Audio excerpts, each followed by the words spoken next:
এবং আমাদের কোরআন শরীফে এসে লাকুম দিনুকুম ওয়ালিয়াদ্দিন, মানে যার যার ধর্ম সে পালন করবে, যার যার মতামত সে প্রকাশ করবে। এটা প্রকৃতপক্ষে ধর্ম নিরপেক্ষতাই আসে। এটা যতই তিনি অস্বীকার করুন, যেভাবে তিনি ব্যাখ্যা দেন, কিন্তু এটা হলো বাস্তবতা, যুগ যুগ ধরে এটা চলছে। যে দলিলগুলো আপনি দেন যে লাকুম দিনুকুম ওয়ালিয়াদ্দিন, লা ইকরাহা ফিদ্দিন, এর অর্থ আপনি নিজেই ভুল করছেন, নিজেই উল্টা পাল্টা করে ঈমান হারাচ্ছেন, মানুষকেও হারাতে বাধ্য করছেন। যারা বিভিন্ন পূজা মণ্ডপে গিয়ে কথা বলে যে আমরা সার্বজনীন সনাতন ধর্মে এই অনুষ্ঠানে হাজির হইলাম, এ কথা যদি কেউ বিশ্বাস দিয়ে বলে থাকে ঈমান নষ্ট হয়ে গেছে। কারণ সার্বজনীন ধর্ম একটাই দুনিয়ায়, তার নাম ইসলাম। আর সনাতন ধর্ম মনে করি অনেকেই বলি হিন্দু ধর্ম না, সনাতন মানে পুরাতন। পৃথিবীতে সব জায়গায় পুরাতন ইসলাম, এর আগে কিছু ছিল না। কথা বলো না কেন? পৃথিবীর প্রথম মানব যিনি হযরত আদম, তার ধর্ম কি? আরো জোরে। সুতরাং এই কথা কারা প্রচার করেছে আমরা জানি না যে সনাতন ধর্ম মানে হিন্দু ধর্ম, এটা মিথ্যা কথা। সনাতন ধর্ম পৃথিবীতে ইসলাম। ইসলাম, আল্লাহর কাছে একমাত্র ধর্মের নাম ইসলাম। এজন্য ধর্মের আগে আলিফ লাম আছে। এখানে যারা গ্রামার বোঝে, আলিফ লাম 4 প্রকার। এখানে যে আলিফ লাম দেওয়া আছে নির্দিষ্ট করার জন্য। আমি যদি মাওলানা হোসেনকে বলি ভাই আমি দিনাজপুরে যাব, উনি যদি বলে এই যে রাস্তাটা, এর আগে তাহলে তরিকের আগে আলিফ লাম দেওয়া লাগবে। তরিক এই একটাই রাস্তা, কিন্তু দিনাজপুরে যাওয়ার জন্য এখনো 4-5টা রাস্তা আছে। তখন আর তরিকের আগে আলিফ লাম দেওয়া যাবে না, কারণ তো অনির্দিষ্ট। যে কোনো রাস্তা দিয়ে আমি যেতে পারি, দিনাজপুরে পৌঁছালে হলো। বড় রাস্তা দিয়ে দিনাজপুরে গেলে আপনি পাবেন না, শুধু এই রাস্তাটা ছাড়া। তখন তরিক বা রাস্তার আগে কি লাগবে? আলিফ লাম। কি লাগবে? যত ধর্ম দুনিয়ায় আছে সব ধর্মের ব্যাপারে আল্লাহর বক্তব্য সবগুলো শয়তানের আবিষ্কার করা, আমি আল্লাহর আবিষ্কার করা ইসলাম।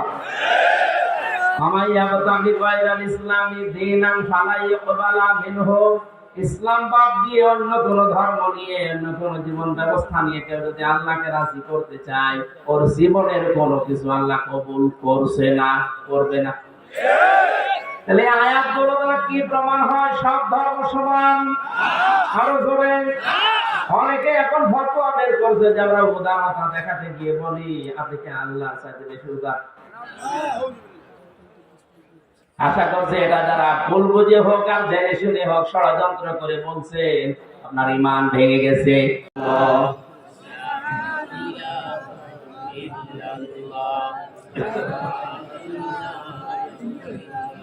দাও খোদা দাও আমায় আবার ওমার দারজবীর, দাওয়ালির মতো বীর সেনানি জাগাতে নিখিল। দাও খোদা দাও আমায় আবার ওমার দারজবীর। হামজাকে দাও ঘরে ঘরে জীবন দিতে অকাতরে। হামজাকে দাও ঘরে ঘরে জীবন দিতে অকাতরে। আবার কাবা ভাঙতে এলে পাঠাওয়া বাড়ির। দাও খোদা দাও আমায় আবার ওমার দারজবীর। সচ্চা ঈমান দিয়ে পাঠাও শত সাহাবা, যাদের দেখে বিশ্ব আবার বলুক মারহাবা। আবার পাঠাও আবু বকর, ফিতনা ফাসাদ অশোক সমর। অনরট পাহাড় সম দাও সে মনের মিল, দাও খোদা দাও আমায় আবার আমার গারাজ দিল। আমার ভাইরা, আমি মাওলানা আমিনুলের কথা এমনি বলি না, যেহেতু নবীজির ইন্তেকালের আগে যে কথা ছিল গুরুত্বপূর্ণ কয়টা, তার ভেতরে এটা একটা। আল উলামা ওয়ারাসাতুল আমবিয়া, আলেমরা নবীর ওয়ারিস। আমি হয় মাওলানা আমিনুল, মাওলানা হোসাইন, মাওলানা হারুন যাই হয়ে দেশে আলেম সারায় আছে, আপনি বিশ্বাস করতে পারেন এদের আমল আখলাক ত্রুটি বিচ্যুতি থাকতে পারে, কিন্তু এরা নবীর ওয়ারিস। কিয়ামতের ময়দানে আল্লাহ পাক যদি বিচার করে আলেমদের সবার সম্মুখে করবে না, কুদরতের পর্দা দিয়ে ঢেকে নিয়ে গোপনে বলবে এগুলো করেছিলি। এই জন্য তোমার সান্ত্বনা আছে, কিয়ামতে অন্তত আল্লাহ মানুষের সামনে অপমান করবে না। শাস্তি যদি দিতেও চায় আল্লাহ গোপনে দেবে। আল্লাহর কাছে আমাদের জীবনের আলেমদের কাকুতি মিনতি, আল্লাহ তুমি গোপনে মাফ করে দিও। তোমার সন্তান নয় রসিলা যেভাবে গোপন করে দিয়েছো, দুনিয়ায় কেউ জানে না। আমির হামজা, মাওলানা হুসাইন, মাওলানা আমিনুল কি করেছে অনেকে জানে না, তোমার জানা আছে। কিয়ামতে যদি বিচার বসাবে আল্লাহ কুদরতের ওই জায়গাতে যার গোপনে মাফ করে দাও। আমার ভাইরা, এখানে ওনার উপরে যদি কেউ কণ্ঠস্বর নিয়ে কথা বলেন, ওনার আমল আখলাক চাই থাকুক না কেন, আপনারটাকে জ্বালা নষ্ট করে দেবে। আমি ইমান ভাঙার যে 10টা কারণ বলেছি লিখে নেওয়ার জন্য তাদেরকে লিখে নিয়েছেন। হয়তো 3 নম্বরে নিফাক, যাদের ভেতরে আছে মুনাফিকি, উপরে ফিকফার, ভেতরে সতর্কগাছ, আমার ইমান ভেঙে গেছে। আমি একটা উদাহরণ তাফসীর থেকে লিখেছি, যারা সব ধর্মকে সমান মনে করে ওদের ইমান নষ্ট হয়ে গেছে। আরে দেশে এরকম অনেক মানুষ এখন দিন দিন বাড়ছে। সব ধর্ম সমান আপনি বিশ্বাস করা তো দূরের কথা, আপনি বলেন কি করে? যে দলিলগুলো আপনি দেন যে লাকুম দীনুকুম ওয়ালিয়া দীন, লা ইকরাহা ফিদ-দীন, এর অর্থ আপনি নিজেই ভুল করছেন, নিজেই উল্টা পাল্টা করে ঈমান হারাচ্ছেন, মানুষকেও হারাতে বাধ্য করছেন। যারা বিভিন্ন পূজা মণ্ডপে গিয়ে কথা বলে যে আমরা সার্বজনীন সনাতন ধর্মে এই অনুষ্ঠানে হাজির হইলাম, এ কথা যদি কেউ বিশ্বাস দিয়ে বলে থাকে ওর ঈমান নষ্ট হয়ে গেছে। কারণ সার্বজনীন ধর্ম একটাই দুনিয়ায়, তার নাম ইসলাম। আর সনাতন ধর্ম মনে করি অনেকেই বলি হিন্দু ধর্ম না, সনাতন মানে পুরাতন। পৃথিবীতে সব জায়গায় পুরাতন ইসলাম, এর আগে কিছু ছিল না। কথা বলো না কেন? পৃথিবীর প্রথম মানব যিনি হযরত আদম, তার ধর্ম কি? আরো জোরে। সুতরাং এই কথা কারা প্রচার করেছে আমরা জানি না যে সনাতন ধর্ম মানে হিন্দু ধর্ম, এটা মিথ্যা কথা। সনাতন ধর্ম পৃথিবীতে ইসলাম। ইসলাম, আল্লাহর কাছে একমাত্র ধর্মের নাম ইসলাম। এই জন্য ধর্মের আগে আলিফ লাম আছে। এখানে যারা গ্রামার বোঝে আলিফ লাম 4 প্রকার, এখানে যে আলিফ লাম দেওয়া আছে নির্দিষ্ট করার জন্য। আমি যদি মাওলানা হোসেনকে বলি ভাই আমি দিনাজপুরে যাব, উনি যদি বলে এই যে রাস্তাটা, এর আগে তাহলে তরিকের আগে আলিফ লাম দেওয়া লাগবে। তরিক এই একটাই রাস্তা, কিন্তু দিনাজপুরে যাওয়ার জন্য এখনো 4-5টা রাস্তা আছে। তখন আর তরিকের আগে আলিফ লাম দেওয়া যাবে না, কারণ তো অনির্দিষ্ট। যে কোনো রাস্তা দিয়ে আমি যেতে পারি, দিনাজপুরে পৌঁছালে হলো। কোন রাস্তা দিয়ে দিনাজপুরে গেলে আপনি পাবেন না, শুধু এই রাস্তাটা ছাড়া। তখন তরিক বা রাস্তার আগে কি লাগবে? আলিফ লাম। কি লাগবে? যত ধর্ম দুনিয়ায় আছে সব ধর্মের ব্যাপারে আল্লাহর বক্তব্য সবগুলো শয়তানের আবিষ্কার করা, আমি আল্লাহর আবিষ্কার করা ইসলাম।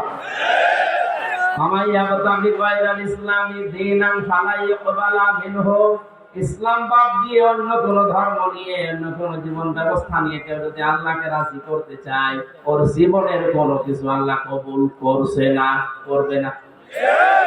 তাহলে আয়াতগুলো দ্বারা কি প্রমাণ হয়? সব ধর্ম সমান। আরো জোরে। অনেকে এখন ফতোয়া বের করছে যে আমরা উদারতা দেখাতে গিয়ে বলি আপনি কি আল্লাহর সাথে বেশি উদার। আশা করছে এটা যারা ভুল বুঝে হোক আর জেনে শুনে হোক ষড়যন্ত্র করে বলছেন আপনার ঈমান ভেঙে গেছে। 4 নম্বরে নবী ছাড়া যারা অন্য কারো আদর্শ ভালো মনে করে। কয়েকদিন আগে একটা জরিপ দিয়েছিলাম, এদেশে বিশ্ব নবীকে একমাত্র আদর্শ মেনে চলে মাত্র 100 জনের 15 জন। তাহলে এই যে পয়েন্টগুলো আমি কোরআন থেকে হাদিস থেকে লিখেছি, প্রত্যেকটার পেছনে হায়াতের দলিল আছে। আমি দলিলগুলো লম্বা করে বলতে পারছি না, শুধু আমার সাবজেক্টে যাব। তাই যারা আজ বিশ্ব নবী বাদ দিয়ে অন্য কাউকে আদর্শ মানে তাদের সংখ্যা এই দেশে 85 জন। কত? আর একমাত্র যারা বিশ্ব নবীকে উসওয়াতুল হাসানা মানে ওদের সংখ্যা মাত্র 15 জন। আপনি হিসাব করে বলে আমরা খালি চিল্লাই যে দেশে 96% মুসলমান। হ্যাঁ, মুসলমান আছে, আদমশুমারিতে আছে, আর ওই আগা কাটা আছে। অনেকেই ভাবে যে আগা কেটে দিলেই মুসলমান। ছাগলের দেয় না। না, ভুল যারা করছেন আপনাকে সংশোধনী দিলাম, আশা করছি আপনার বিবেক খুলবে। এরপরেও যদি আপনি একেবারে সে আবু জেহেলের মতো অনড় হয়ে থাকে, আমার মনে হয় আপনার হেদায়েত কপালে আসবে। 5 নম্বরে আল্লাহর বিধান যাদের ভালো লাগে না, এটা সূরা মুহাম্মদের 9 নম্বর আয়াতে আছে। এদেশে এখন নেই। একই আল্লাহর বিধান কোরআনে কারিমে আকিমুস সালাত খুব আদায় করছে, আতুজ যাকাত খুব দিয়ে দিচ্ছে, কিন্তু একই আল্লাহর বিধান আকিমুদ্দিন, দিন কায়েম করো, ওয়ালা তাতাফাররাকু ফি, এই বিষয়ে কোনো ফতোয়াবাজি করো না। দিনটাকে কায়েম করা ফরজ, নামাজের মতো, রোজার মতো, অনেকে জানেও না ও মানেও না। অথচ পৃথিবীতে যত নবী এসেছিলেন, আমি আলেমদের বলছি, প্রত্যেকটা নবীর শরীয়তে কম বেশি কোন মাসলা মাসাইল নিয়ে একটু ঝামেলা ছিল। হয়তো অনেক নবীর সাথে আমাদের নবীটা মেলেনি। যেমন হযরত মুসা আলাইহিস সালামের জামানায় কারো শরীরে যদি লাপাক লেগে যেত, ওই জায়গাটা এরকম মুছে ফেললে হয়ে যেত। হযরত ঈসা নবীর জামানায় একটু কঠিন ছিল, কোন জায়গায় নাপাক লেগে গেলে চামড়া খুশিয়ে খুশিয়ে তুলে ফেলে দিয়ে লাগতো। আল্লাহ পাক কঠিন দাম দেননি, একেবারে সহজ দাম দেননি, আমাদের মাঝামাঝি শরীয়ত দিয়েছেন যে চামড়া তোলা লাগবে না, আবার মুছে ফেললেও হবে না, 3 বার ধুয়ে ফেলা লাগবে। হ্যাঁ, এই যে মাসলা মাসালে হয়তো বিভিন্ন নিয়ম নীতি নিয়ে মতপার্থক্য ছিল, কিন্তু আদম থেকে শুরু করে আমাদের নবী পর্যন্ত প্রত্যেকের মিশন একটাই ছিল, আনাকিমুদ্দিন ওয়ালা তাতাফাররাকু ফি। নামাজ যেভাবে কায়েম করো, রোজা যেভাবে ফরজ মনে করে করো, দিন কায়েম করা কিন্তু ঠিক ওই রকম ফরজ। আর এই বিষয়ে কোনো পার্থক্য, মত পার্থক্য ও ফতোয়াবাজি, দলাদলি চলবে না। আর যত দলাদলি মত পার্থক্য সব এই জায়গায় এসে, এদেশে মানুষ যত তার চাইতে দল বেশি। এটা মিথ্যা কথা। কারণ এমন লোক আছে 1 দল 2-3 দল করে, যখন যে দল আমি ওই দলের কর্মী। যেদিকে বৃষ্টি পড়ে ওইদিকে ছাতা ধরে, এরকম মানুষ আছে না নেই? আল্লাহর কোন বিধানকে আপনি যদি খারাপ মনে করেন, আপনার বুঝে আসছে না, সেটা আলাদা কথা বলছেন। আল্লাহর বিধানকে খারাপ মনে করলে ঈমান নষ্ট হয়ে যায়, ভেঙে যায়, ব্যর্থ হয়ে যায়। 6 নম্বরে দিনের কোন বিধানকে নিয়ে কেউ যদি কটাক্ষ করে, উপহাস করে, মর্যাদা দিতে না চায়, এটা আজ দিন দিন বাড়ছে। আল্লাহর বিভিন্ন বিধান নিয়ে মানে তো না, আর কটাক্ষ করে, আর উপহাস করে উড়িয়ে দেয়।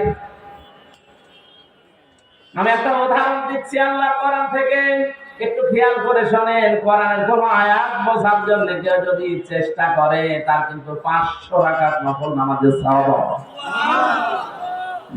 ইন্নাল্লাযীনা কাযযাবু বিআয়াতিনা ওয়াস্তাকবারু আনহা লা তুফাত্তাহু লাহুম আবওয়াবুস সামা ওয়া লা ইয়াদখুলুনাল জান্নাহ।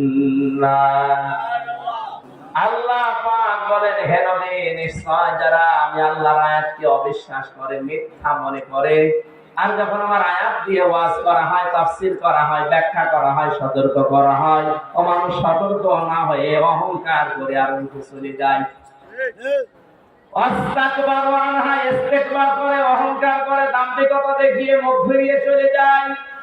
লা তুফাত্তাহু লাহুম, তোফাত্তাহু মুসারে বর্তমান, ভবিষ্যৎ, প্রেজেন্ট, ফিউচার, তার জন্য খোলা হচ্ছে না, হবে না। আবওয়াবুস সামা, বাবের বহুবচন আবওয়াব, বাব মানে দরজা, আবওয়াব মানে দরজা সমূহ, সামা মানে আকাশ। আকাশের একটা দরজাও তার জন্য খোলা হচ্ছে না, হবেও না। এতটুকু আল্লাহ শেষ করেননি, পরবর্তী কথা আরো কঠিন।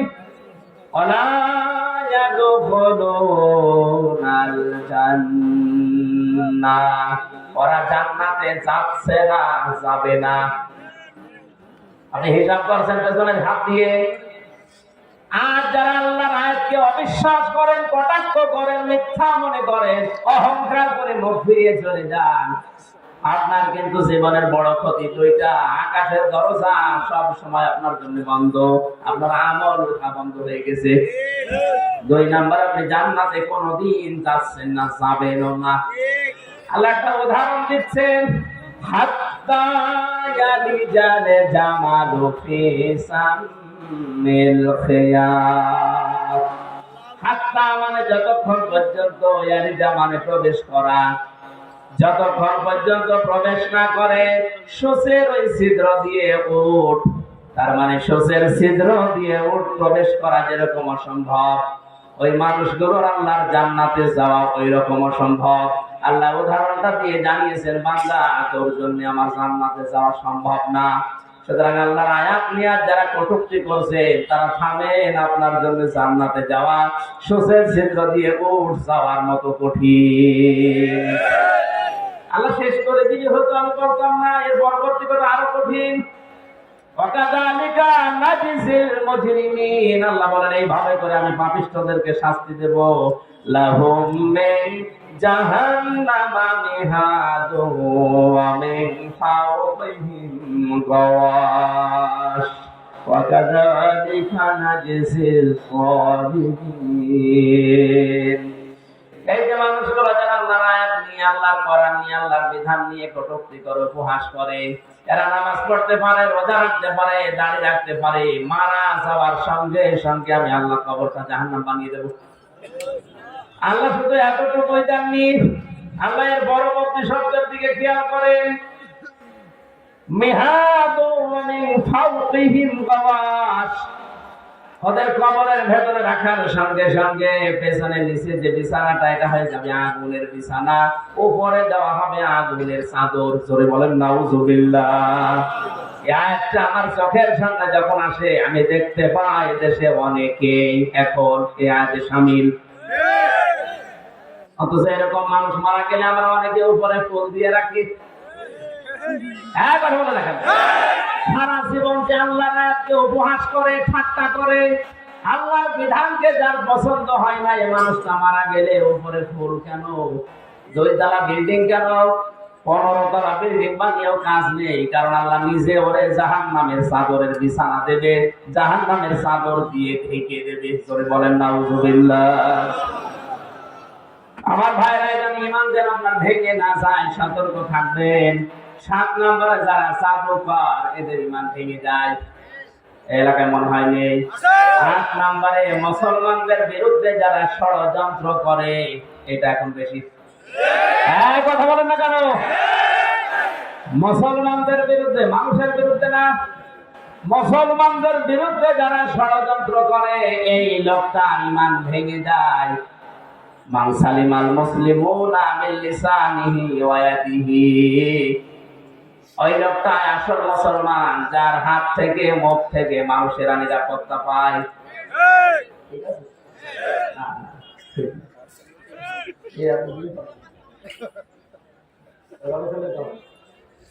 আমি অর্থ করলাম কি আপনি বলছেন ঠিক আছে। মান সালিমাল মুসলিমুনা মিন লিসানিহি ওয়া ইয়াদিহি, ওই লোকটা প্রকৃত মুসলমান যার হাত থেকে মুখ থেকে মানুষেরা শান্তি পায়। কি শোনে ওরা আলেম বলে। আরে ভাই সব জাতিকে খেয়াল করে শুনবেন, তাহলে ভুল হলে ধরে দেবে। এমনি এমনি বৃষ্টিতে বসে আছে, নিরাপদে থাকে না না না হয়।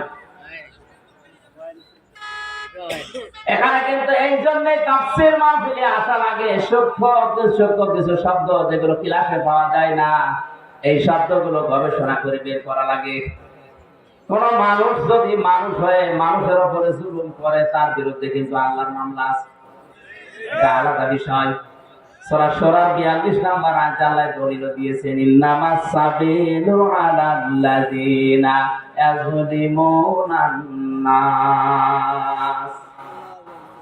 আমি আল্লাহর মামলা, আমি আল্লাহর অভিযোগ তাদের বিরুদ্ধে যারা মানুষ হয়ে মানুষের উপরে জুলুম করে।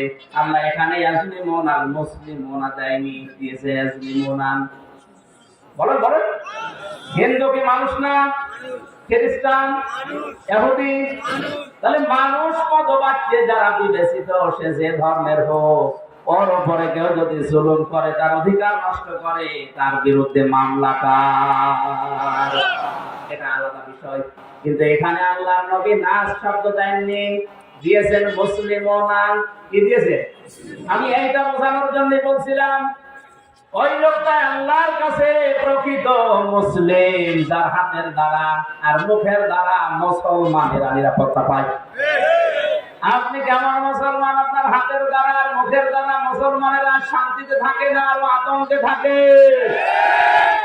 এখানে একই মানে এই হাত শুধু না, ক্ষমতার হাত, কথা বলে আইনের হাত, টাকা পয়সার হাত, ভাব প্রতিপত্তির হাত, এই হাত হতে পারে। এক একটা শব্দের 33টার উপরে অর্থ আছে, সর্বনিম্ন 33টা উপরে 99টা।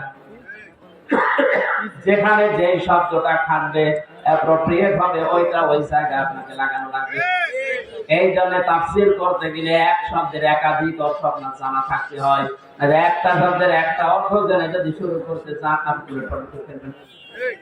কোরআনে কারিমে আল্লাহ দরবা দিয়েছেন, দরবা মানে মারা। দরবা মানে কি? আমাদের যে মিজান গোসাইব পড়িয়েছে, দরবা মানে আঘাত করা, দরবা মানে মারা। অথচ তাফসীরের ভাষায় 33টার উপরে শব্দ আছে। দরবা মানে দৃষ্টান্ত দেওয়া, দরবা মানে সফর করা। আমার সবগুলো এখন মনে নেই, আমার যতটুকু আয়ত্ত আছে আমি মিলাতে পারি। কোরআন পড়তে গেলে যে এই জায়গায় দৃষ্টান্ত হবে, এই জায়গায় সফর করা হবে, এই জায়গায় মারা হবে, আমি যদি ওই মারাটা জেনে রাখতাম, অর্থ করতে পারতাম। আল্লাহ পাক এখানে মুসলিমুনা শব্দ নাস না দিয়ে নবীজি কেন দিয়েছেন? এমন শব্দ দিয়ে শুধু এই হাত আমরা বুঝি ক্ষমতার হাতের দ্বারা, আইনের হাতের দ্বারা যারা মুসলমানদেরকে শান্তিতে থাকতে দেয় না, এরা মুসলমান না। প্রভাব প্রতিপত্তি আছে এলাকায়, টাকা পয়সার মালিক, এই কারণে তাদের এই টাকা পয়সার যে হাত আছে, প্রভাব প্রতিপত্তির হাত আছে, এই হাতের দ্বারাও অনেক মুসলমান আর শান্তিতে নেই।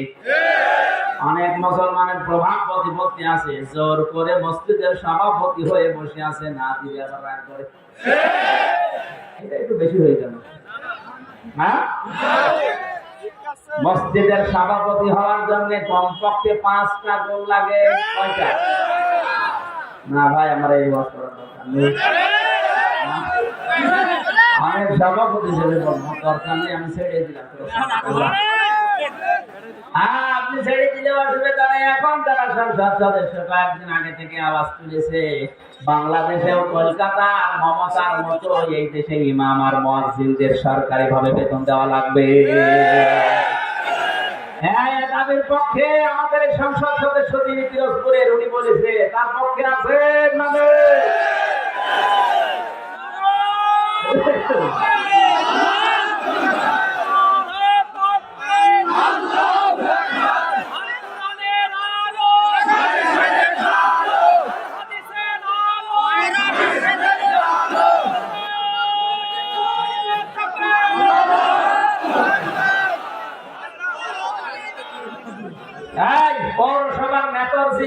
ড্রেন পরিষ্কার করে, টয়লেট পরিষ্কার করে, তার যদি বেতন দেওয়া যায় 3 লক্ষ 3.5 লক্ষ মসজিদের ইমামের বেতন আর মুয়াজ্জিনের বেতন দিলে আমাদের প্রধানমন্ত্রী পাইবে না?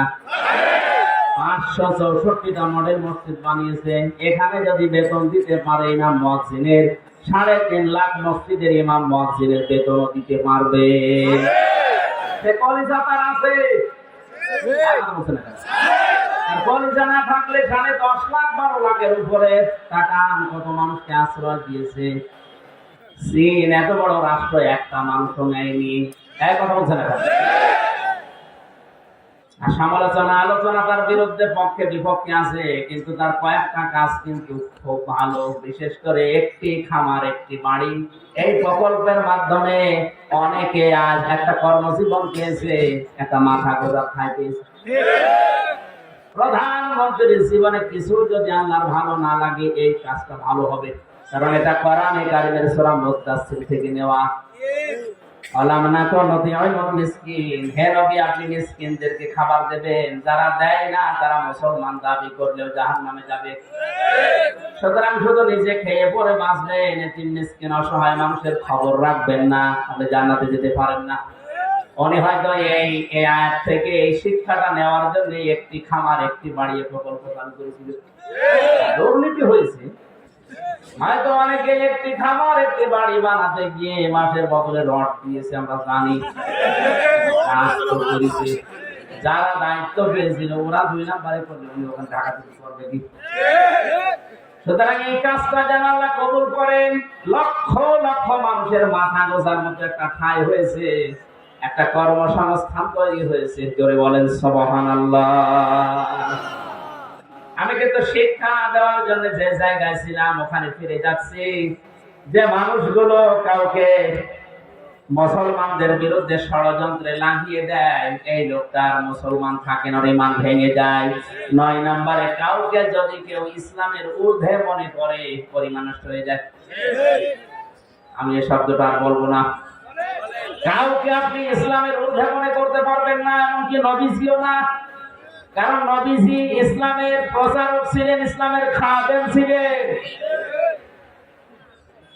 বিশ্ব নবীকে যখন পাথর দিয়ে দিয়ে মেরে মেরে রক্তাক্ত করে ফেলে রাখতো, জিবরাইল এসে পাথরগুলো সরিয়ে বড় একটা পাথরকে বলতেন তোলা হয়ে যাও।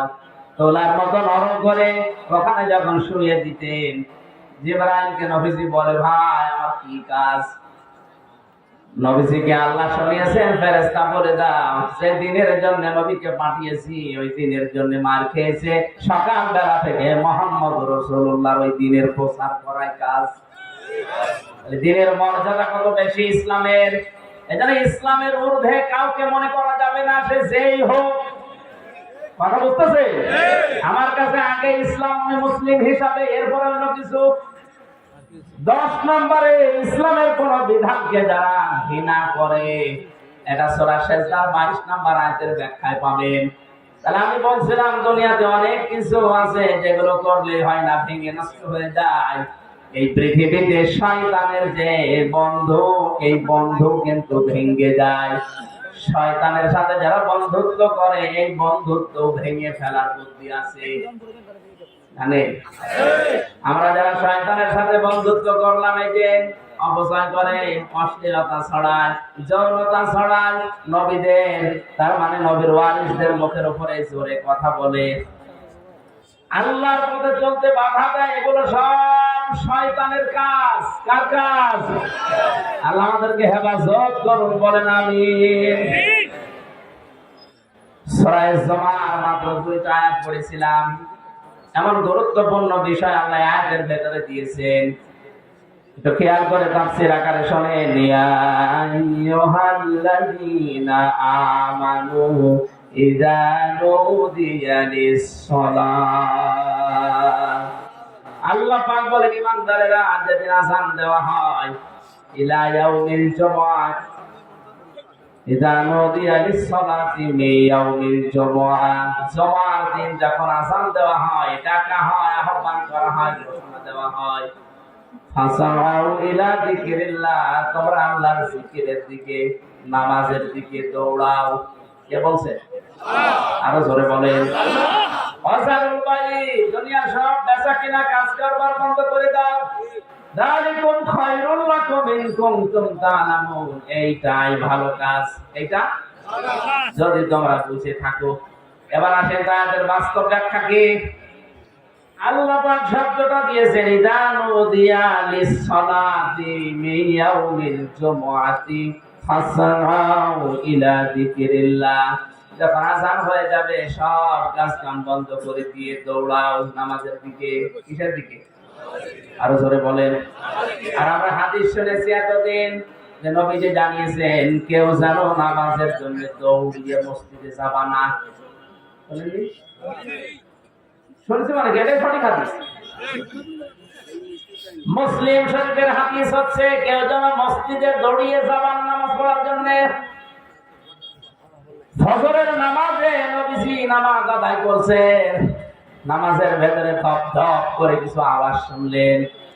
নামাজ শেষ হয়ে গেল, ঘরে বসলেন, ডাক দিয়ে বললেন সাহাবীরা নামাজের ভেতরে আমার কানে আওয়াজ এসেছে, ধপ ধপ করে আওয়াজ হচ্ছিল কিসের?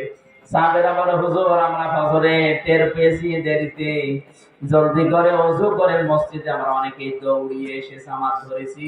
ওই দিন নবীজি হাদিসটি বলেছিলেন যে তোমরা কেউ দৌড়িয়ে জামাত ধরবা না, যতটুকু পারা যায় ধীরে ভাবে নামাজ পাও, বাকি যেটা পাবে না কাজা করে নেবে। কথা বুঝতেছেন?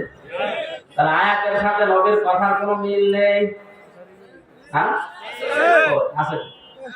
আল্লাহ বললেন দৌড়াও, নবীজি বললেন দৌড়ানোর দরকার নেই।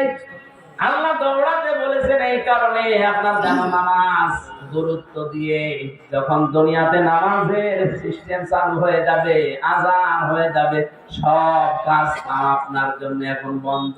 আল্লাহ এইটা বোঝাতে চেয়েছেন যে কাজ কামে লিপ্ত থাকতে গিয়ে যেন আল্লাহ নামাজের জামাত শেষ হয়ে না যায়। এজন্য আগে থেকে প্রস্তুতি নাও, আগে থেকে তোমাকে নিজেকে প্রস্তুতি করো, অন্তত মসজিদের সাথে তোমার এই জীবনটা তোমার অন্তরটা লটকিয়ে রাখো। কিয়ামতের কঠিন ময়দানে মানুষ যখন পাবে ঘামের ভেতরে হাঁটুলো খাবে, ওই সময় আরশের ছায়ায় যাদেরকে স্থান দেব তার 4 নাম্বার তারা যারা দুনিয়াতে নামাজ পড়তে মসজিদে যায়, বের হয়ে গেলে আবার কখন যাবে এই ধান্দায় থাকে। ধরে বলেন আমরা এই কাজ কারবার করে একটু আদায় করি। ফাসাউ ইলা যিকরিল্লাহর ব্যাখ্যা মানে দৌড়াতে বলেছে এই জন্য যেন আপনি আগে থেকে প্রস্তুতি নেন, নামাজ যেন নষ্ট না হয়ে যায়। এই কারণে সব কাজ কাম বন্ধ করে দিতে বললেন। এর সাথে বাংলাদেশের বাস্তবতার মিল হয় না, আমি অনেক ক্ষেত্রে দেখেছি। আল্লাহ বলছেন দৌড়াও নামাজের জন্য, সব কাজ কাম বেচা কিনা দোকানপাট যত কিছু আছে বন্ধ করা লাগবে। কে বলছেন? আরো জোরে। দিনাজপুরবাসী খেয়াল করেন, জমার নামাজ আযান থেকে শুরু করে একেবারে শেষ পর্যন্ত আমার মনে হয় 1-1.5 ঘন্টা সময় লাগে। কথা বলছেন এখন? আল্লাহ বললেন তোমাদের এইটাই ভালো কাজ, নামাজে আসলে কাজ বন্ধ করে দিয়ে। আর আমরা দেখছি না 1-1.5 ঘন্টা সময় লাগছে। অথচ এই দেশে এমন অনেক মানুষ আছে 1 ঘন্টায় 5 লাখ টাকা উপায় করে। আমরা বেশি মনে হয়ে যাচ্ছে। ঢাকাতে ডাক্তার মতিয়ার রহমানের বাড়ি খুলনা, অনেক পিত্তথলির পাথর বের করেন অপারেশন ছাড়া। ওনার 15 মিনিট সর্বোচ্চ সময় লাগে, এক একটা অপারেশন করতে 1,20,000 করে টাকা নেয়। 1 ঘন্টায় যদি 4টা 5টা করে কত টাকা হয়? 1.5 ঘন্টা নামাজ পড়তে গেলে কমপক্ষে 7 লাখ টাকা আমার লস হবে। এখন অনেক যদি এই আয়াতের প্রশ্ন করে আল্লাহ তোমার সাথে তো আমার বাস্তবতা মেলে না, তুমি বলছো যালিকুম খায়রুল লাকুম, এইটাই ভালো কাজ, অথচ আমি দেখলাম না নামাজ পড়তে গেলে আমার 7 লাখ লস। আমার তো লাভ হচ্ছে না, লস হচ্ছে। তাহলে কোরআনের এই আয়াত ভুল। কেন আল্লাহ যালিকুম খায়রুল লাকুম দিয়েছেন? এইটাই ভালো কাজ। ইন কুনতুম তা'লামুন, যদি তোমরা জানো। এবার আসেন ব্যাখ্যায়। আল্লাহ এই কারণে দিয়েছেন আপনি 1.5 ঘন্টায় 7 লাখ টাকা উপায় করলেন। যে সমাজে নামাজ নেই, নামাজের শিক্ষা নেই, হাসপাতাল থেকে অপারেশন করে ৭ লক্ষ টাকা ব্যাগে নিয়ে আপনি ব্রিফকেসে ভরে যাচ্ছেন বাড়িতে ১-১.৫ কিলোমিটার দূরে মনে করেন বাড়ি। রাস্তায় যাবার সময় যে সমাজে নামাজ নেই, সমাজে চুরিদারি, ছিনতাই, হাইজাকার, ডাকাতি নেই, আসতে বলেন। এখন আপনি ৭ লাখ উপায় করে যাচ্ছেন, সমাজে তো নামাজ নেই। আপনার টাকা নেওয়ার সঙ্গে সঙ্গে বাড়িতে যাওয়ার রাস্তায় যদি ছিনতাইকারী ধরে, যদি চাই, আপনি দিতে না চাইলে আপনাকে মেরেও ফেলতে পারে। আল্লাহ এই কারণে নামাজের গুরুত্ব দিলেন, কারণ নামাজ যদি কায়েম হয়ে যায়, নামাজের শিক্ষাগুলো যদি ব্যক্তি পরিবার সমাজ রাষ্ট্রে এসে যায়, ৭ লাখ না ৭ কোটি টাকা সঙ্গে নিয়ে গেলেও তোমার মনে আল্লাহ ছাড়া আর কোন চোর ডাকাত হাইজাকার ছিনতাইকারীর ভয় থাকবে না। এরকম একটা পরিবেশ আল্লাহ নবী মদিনায় গঠন করেছেন না করেন নাই? আরো জোরে একবারও কি দেখতে মনে চাই না যে নামাজের সমাজটা বাংলাদেশে কায়েম হলে কি করে হাইজাকার মুক্ত, সন্ত্রাস মুক্ত, দুর্নীতিবাজ মুক্ত, সাদাবাজ মুক্ত, চোর ডাকাত মুক্ত একটা জীবন কিভাবে চালানো যায় শান্তিতে, ওটা দেখতে মনে চায় না? আরো জোরে বলে চাই না? আল্লাহ এই জন্য এটা বলেছেন যালিকুম খায়রুল লাকুম, এটা ভালো। এজন্য নামাজ কায়েম করো, নামাজকে দান করাও। হ্যাঁ, নামাজ যখন পরিবারে সমাজে রাষ্ট্রে কায়েম হয়ে যাবে নামাজের শিক্ষাগুলো, তখন আর মসজিদে বসে থাকার দরকার নেই। ফাইযা কুদিয়াতিস সালাতু ফান্তাশিরু ফিল আরদি ওয়াবতাগু মিন ফাদলিল্লাহ। নামাজ যখন শেষ হয়ে গেছে, এখন আর মসজিদে থাকা যাবে না, এখন ছড়িয়ে যাও, ছিটিয়ে পড়ো, অনুসন্ধান করো আল্লাহর রিজিক। আল্লাহর কি? আরো জোরে। যাতে বিধান হচ্ছে দুইটা, একটা নামাজ পড়ো আর একটা ছড়িয়ে পড়ো। খেয়াল করে, তাহলে নামাজও ফরজ, জমিনে হালাল রুজির জন্য চেষ্টা করা, কষ্ট করা। আরো জোরে। আল্লাহ কিন্তু নামাজের আগে আযকুরুল্লাহ দেননি যে নামাজের আগে তোমরা আল্লাহ বেশি বেশি জিকির করো বলেননি, কিন্তু আযকুরুল্লাহ কাসীরা দিয়েছেন ওয়াবতাগু মিন ফাদলিল্লাহ আগে। তোমরা যখন অনুসন্ধান করতে যাবে রিজিক জমিনে, তখন কিন্তু আল্লাহর জিকির, আল্লাহর স্মরণ ভুলে যেও না, কারণ আমি আল্লাহ জানি নামাজে দাঁড়িয়ে মানুষ এমনি আমাকে ডাকবে। কিন্তু বাস্তবতায় গিয়ে, কর্মজীবনে গিয়ে, প্র্যাকটিক্যাল লাইফে গিয়ে যদি আমি আল্লাহর কথা মনে না থাকে, ওখানে দুর্নীতি হওয়ার সম্ভাবনা আছে না নেই? এজন্য নামাজের ভেতরে অনেককে দেখা যায় কাকুম কাঁদতেছে, নামাজের গুরুত্ব দিয়েছে, কিন্তু কর্মজীবনে যে এই জিকির তার স্মরণ করে না, এই জন্য ঘুষ খায়, সুদ খায়। আরো জোরে বলেন। ভার্সিটিতে থাকাকালীন একবার মাস্টার সার্টিফিকেট নিয়ে আসতে গেছে, যার কাছে গেলাম, বললাম স্যার সই করে দেন একটা সিল মেরে। অনেক আমার বলছে হামসা তাড়াতাড়ি কর। স্যার আমি তো তাড়াতাড়ি করছি। কিছুক্ষণ পরে আমার বলছে তাড়াতাড়ি কর, আমি জোহরের নামাজে জামাত ধরবো। আমি বলছি আমি তো তাড়াতাড়ি করছি, আমি গাড়ি ধরবো। মাথা নিচু করে বলছে ১,০০০ টাকা বের কর। তো আমি জামাত ধরবে? কিসের জামাত আপনার? এইটা আসল জামাত। সরকার আপনার কাছে ৮টা ঘন্টা কিনে নিয়েছে, ৪৫,০০০ টাকা বেতন আপনার। হ্যাঁ, কথা বলে না কেন? আপনি মাত্র ১০ মিনিট নামাজ পড়তে যাবেন জোহরের, এই ১০ মিনিটের জন্য এত তাড়াতাড়ি করছেন যে তাড়াতাড়ি করে আমি জামাত ধরবো। আপনাদের ৮ ঘন্টা জামাত এখানে চলছে। ছেলে মেয়েরা আসবে, সই করে ছেলে মেরে দেবেন, এইটাই আপনার জামাত। কথা বলেন না কেন? আল্লাহ এই জন্য বলেছেন কর্মজীবনে যে যেন আমাকে ভুলেছেও না, আমার জিকিরটা ওই জায়গায় আরো বেশি করো, তাহলে এই দেশে দুর্নীতি হবে না। আয়াতের শেষে ছিল লাআল্লাকুম তুফলিহুন, যদি এটা করতে পারো আমি আল্লাহ বলছি তোমরা সফল হয়ে যাবে। তোরে বলেন সুবহানাল্লাহ। এই জন্য আমরা যদি আল্লাহর রিজিক অনুগ্রহ পেতে চাই, আল্লাহর দয়া পেতে চাই, এইদিকে তাকান, আল্লাহর অনুগ্রহ যদি কেউ পেতে চায় তাহলে জমিনে আসা লাগবে, আর আল্লাহর রহমত যদি কেউ পেতে চায় মসজিদে যাওয়া লাগবে। মসজিদে ওঠার সময় বলা হয় আল্লাহুম্মা আফতাহ লি আবওয়াবা রাহমাতিক, হে আল্লাহ তোমার রহমতের দরজা আমার জন্য খুলে দাও। এটা বলেন না কেন? আর যখন বের হয় মানুষ তখন কি চায়? আল্লাহুম্মা ইন্নী আসআলুকা মিন ফাদলিকা, এই যে ফজল, অনুগ্রহ, হে আল্লাহ আমি তোমার কাছে আশা করি, চাই যে তুমি আমার রিজিক দাও, ফজল দাও। এখানে ফজল মানে রিজিক, ফজল মানে কি? তাহলে আমাদের কাজের সময় কাজ করা লাগবে, আর নামাজের সময় দুনিয়ার সব স্টপ, নামাজ পড়া লাগবে।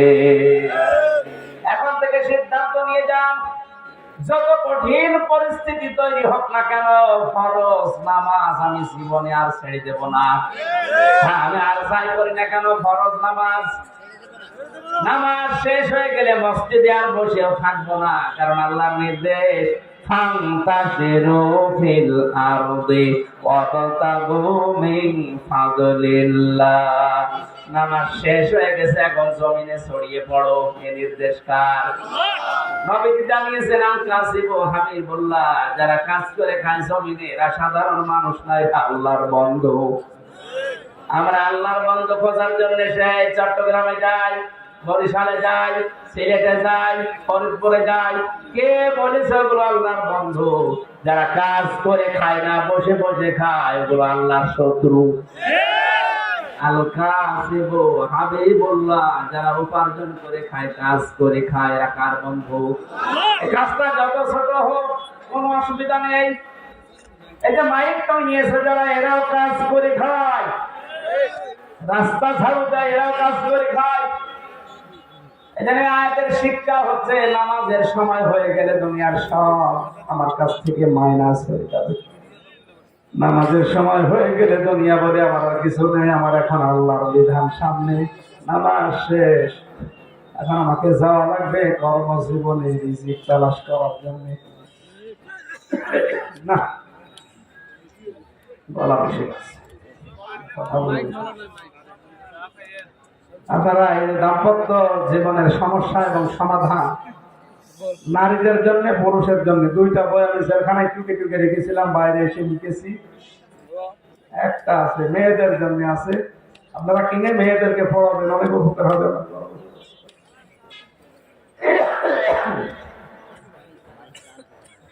এই মাহফিলের খরচের জন্য আমাদের টাকা পয়সা ওঠেনি, আপনারা একটু দয়া করে যাদের সামর্থ্য আছে দিয়ে যাবেন। যারা ভেতরে আছেন একটু কয়েকজন উঠে এটা করে নিন ভাই, এমন হয়ে গেল কেন?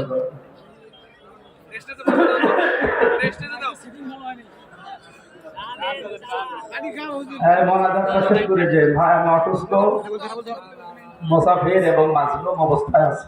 মুসাফিরটা মাজলুমটা এটা আল্লাহর কাছে দোয়া কবুল হওয়ার সবচেয়ে সম্ভাবনা।